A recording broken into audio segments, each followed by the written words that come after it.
3 November takupinda kumafinal manje. Iko zvinezvi situation yaapoka zvazvekurovera kuti gore richipera ndo zvandakuona zvakuitika iko zvinezvi because everything zviri kungoratidza kuchinja. Vakambotanga vachivanza isusu hatina chinetsana, there's no functionalism in the party, but iko zvinezvi zvapachena. Now ndiri kusangana neimwe nyaya panapa mhuri yeZimbabwe iri kubuda iruma riripo pastreet right now at the moment pari kunzi Mnangagwa may not attend the 29th United Nations Climate Change Conference, which will be held in Baku, Azerbaijan from 11 to 22 November 2024 amid a mass ZANU-PF internal succession battle and rising tension next door in Mozambique. The MID and CIO have advised ED to stay at home. That's the current situation. The current situation, the current rumor iri kutenderera right now irimo mu street, irimo mu circles, pari kunzi vari kutokurudzirwa kuti garai zvenyu kumba, kuenda munogona kungoenda, asi kana muchinge mazoenda zvinozonoitika masvika ikoko manje ende muri kuona zviri kuitika iko zvinezvi zvekunzi uyu ari kunzi vamwe vari kuti but uyu ngaachipinda uyu apo zvekuzonzi 2030 zvake izvi dzinenge uriwo dzimwe nyaya. Munozviziva muri yeZimbabwe zvinhu zvinotaurika zvipere, but zvatasangana kudai so ndine nyaya dzakawanda dzandava nazo nhasi, maupdates, mamorning updates ese andinoda kuti muradeukirwe nezuva muswere makuziva. Tanga nekulike this video kuitira kuti ZANU-PF iboyikane because hazvina kumira zvakanaka zvandatouya kudai so akudyiwa rinopisa. Right, nyaya dzakamira kudai so ndiri kuona rimwe dambudziko ratiri kuona riri kubato reCitizen Coalition for Change iyo yaimbolidwa navaadvocate Nelson Chamisa ndobva yarova take over skillful naSengedzo Chabangu akangoya nestaira rake Cyclone Chabangu achikukuzva vanhu vese nemarecords.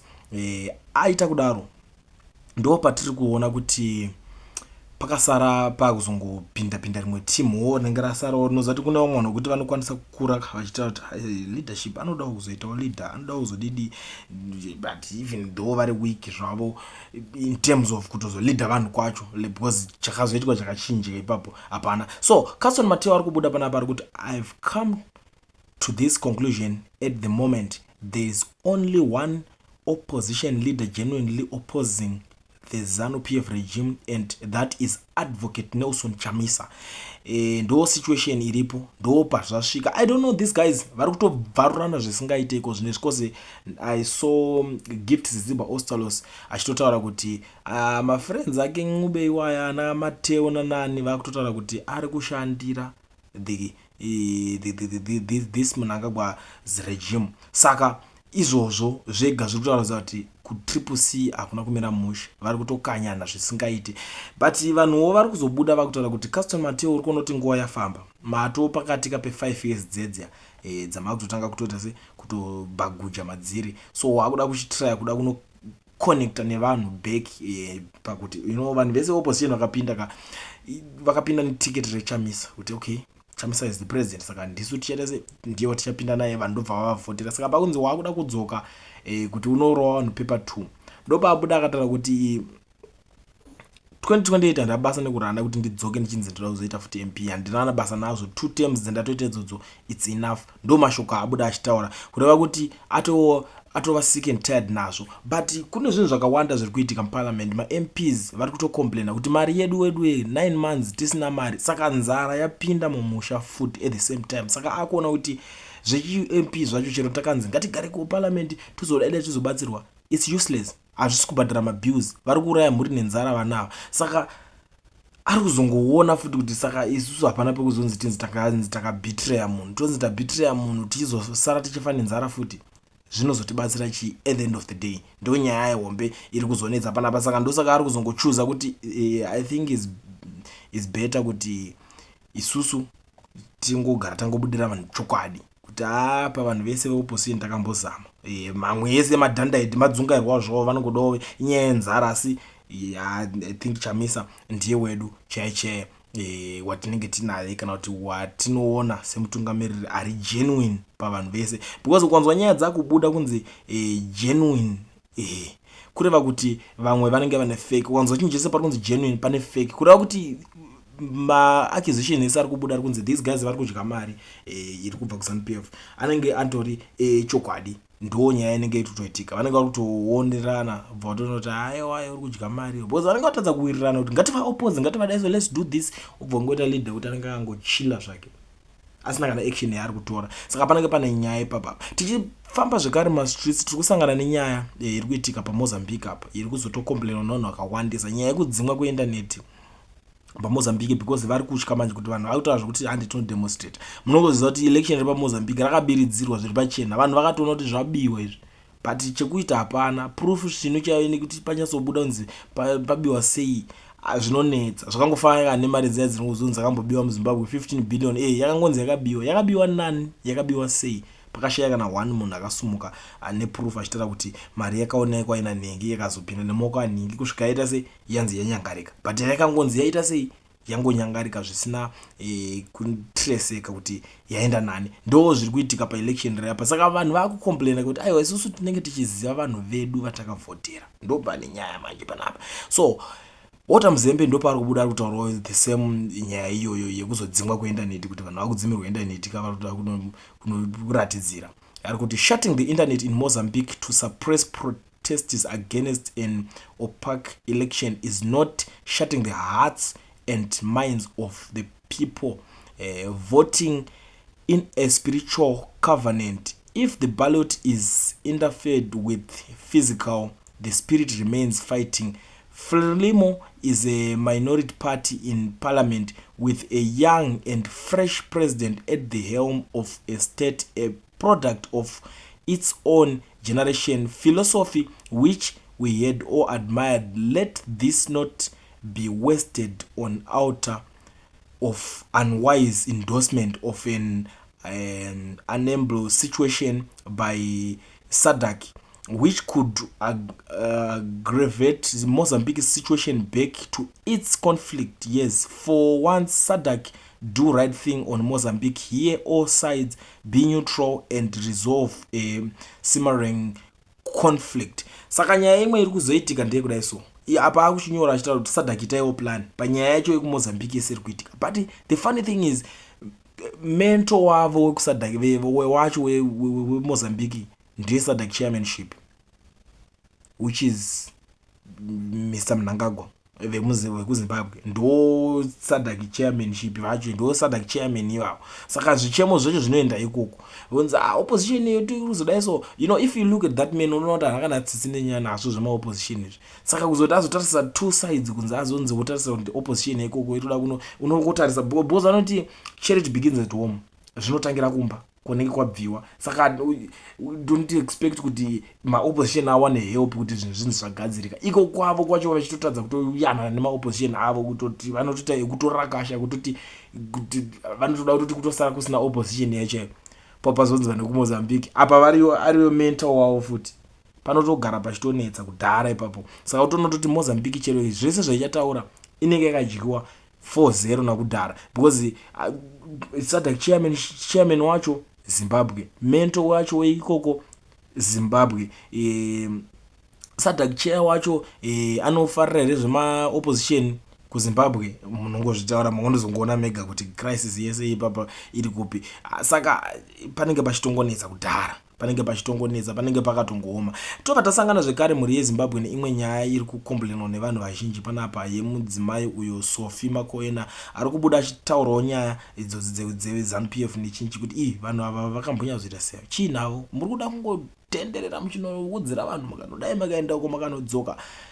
What's wrong with you guys? Ndo nyaya yanga iri kutaurika achitaura kuti ai awana movha mangobuda munyika menyu makutonodai zvekuBotswana pamazoenda ikoko. Ende ndakatozovanyarira ndikati akomana ku-school of ideology ikoko dai vachitodzidziswa nyadzi pamalessons avo kuti munofanira kudzidza kuzonyara, because zvakazoitwa ikoko usatamene kuti madhara vakaenda vachinokambenera ruling party yanga iri yekuBotswana ndobva yadyiwa majikiro akadaroyo, mari zvose dzakatotambiswa iwo. Saka panapa there is a certain ZANU-PF supporter anotogara kuSouth Africa, this young man achataura nguzita rake kuti the government should ban Sophie Makoena from entering Zimbabwe. Iye achitogara kuSouth Africa auda kuti uyo ayabanwe vamwe vanhu pfungwa dzavo soka unonyatsoona kuti madhanda edi chaiwo kuna kuti munhu ari kufunga zvake but chimupurwa pfungwa dzacho hameno zvazinenge dzichifunga dzichingofunga madhaka.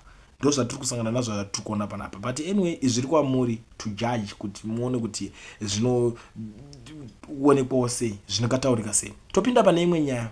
Advocate Nelson Chamisa vane nyaya yavakabuda vachitaura panapa vachiti time and change happen to all. I saw something else under the sun. The race is not to the swift nor the battle to the strong, neither is the bread to the wise nor the wealth to the intelligent nor the favor to the skillful, for time and chance happen to all.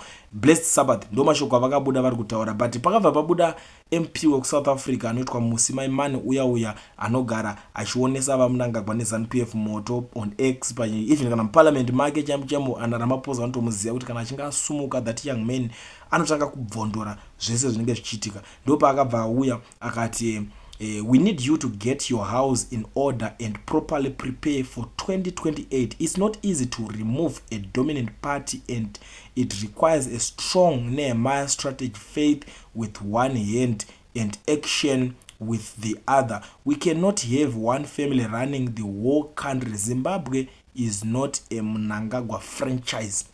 Full stop. Ndobva vapedza zvavo vaMusimaimani avo MP wekusouth Africa vachitaura vachipa a brotherly advice kuna Advocate Nelson Chamisa kuti hey vachamisa tatoonesana, itai kuti imba yenyu ive in order, gadzirirai, prepare, mogara makura mamuscles, because it's not easy to remove a dominant part like ZANU-PF. Ndo mashoko avakapuwa strategy yavari kunzi, saka garai maita action ipapa nguva ichiripo, motoita nehemenya strategy uku rimwe roko muri kuita zveprayer zvacho, rimwe roko richitorwa action kuti mubva mairwisa kwese panyama nepamweya. Ndo nyaya dzimwe dzinenge dzichiitika. Tiri kuona zvekare Killer Zivu ari kubuda ari kuchema nenyaya yaSophie uya zvekare ari kuti aiwa hazvizodi kuita sekuti mava opposition leader weZimbabwe. Killer Zivu aimbova MP wekuZANU-PF but akazobva pamazuva aya mazuva aya ekubviswa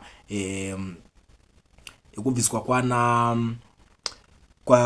pakazova mazuva akabviswa naMugabe, because ZANU-PF chinoitika iko zvinezvi ango mazita ekungonzi ZANU-PF, but pamazuva akabviswa naMugabe paipa ndo pakabva these guys ana Zivu. Saka izvo zvino vakutsvagawo dzvene kuti vachitry at least vakaonawo kana ka relationship. I don't know kuti strategy yavo chaiyo ndeipi, kana kuti vada kutry kunyatsoachiva kana vachitaura zvinhu zvakaita sezvizvi panguva dzakadai, but vari kuudza Sophie kuti haikona kuzotanga wava opposition leader muZimbabwe. But ndiri kuzoona iyo ZANU-PF iri kuzvipawo defense, iri kuzvidefendawo iri kuti Sophie, ZANU-PF is not bullying the region. Everyone in the region wants the ZANU-PF ideology. It's only puppets who doesn't want black empowerment. Ndo mashoko avari kuta. And I don't know kuti ideology yavo yacho inenge yakambonyatsoita sei runzi iri kundiwa nemunhu wese. Because honestly nini zvangu musoro mangu handikwanise kuti ndikwanise kunge ichipinda muchinzi ndauda kunodzidza nezvayo, saka ndosaka ndisingatoiziva because handina hangu basa nayo. Yeah, because ideology yacho iri kutokosta nyika. kuZimbabwe kuri kutofiwa nenzara, vanhu vari kutoshaya mabasa zvisingaiti, vanhu vari kutosangana nemaproblems akawanda. Saka ubva wanzi uda unodzidza ideology iyoyo unoidii, unopedzera wakuraya mhuri nenzara nazvo izvo. Saka ndosaka inini zvangu personally ndisingadi kuitoinzwa nezvayo, but pano pari kutaurwa ndo defense iri kubuda panapa. From this zvinenge zvimasei watch it, but ndiye kutaura kuti vanhu vazhinji vanoda ideology yeZANU-PF. That's why uri kuona ngina, but isu hatisi kuita se hatisi kubhula region ine, ndo iri kubuda iri kutaurwa epapapa. No, tobva tapinda pane imwe nyaya zvekare hama dzadiwa. Hey, nyaya dzavo dzesuccession battle dziri kuramba dzichipisa. Pakabuda nyaya panapa pachinzi we will deal with troublemakers, iri kunzi iri kubva nekune war veteran. Drama racho ka unotoshaya kuziswa kuti chii chinenge chichiitika, kana kuti vari kunyatsotembei, kana kuti vari kunyatsobudisa picture yekuita sei. So spokesperson waMnangagwa uyo George Charamba ndiye akazobuda akati, thank you all veterans, we are getting tired of postponing by careerists who have infiltrated the party and now seek to cause a disharmony between and among comrades.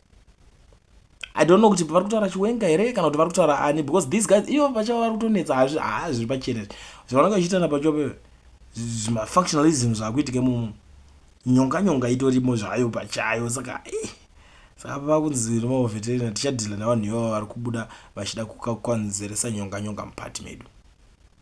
Iyo ZANU-PF yacho handifungi kuti chiri iko guys, because to be very honest inini zvanguka according nemastreets zvimwe zvekutaurika panapa umwe ari kutobudawo panapa ari kuti official ZANU-PF was removed in 2008 and its research completely wiped out in November 2017. What you see now is a military cabal fully controlled by Mnangagwa and masquerade as ZANU-PF. To be precise, Mnangagwa's personal army is the one controlling what you think is ZANU-PF.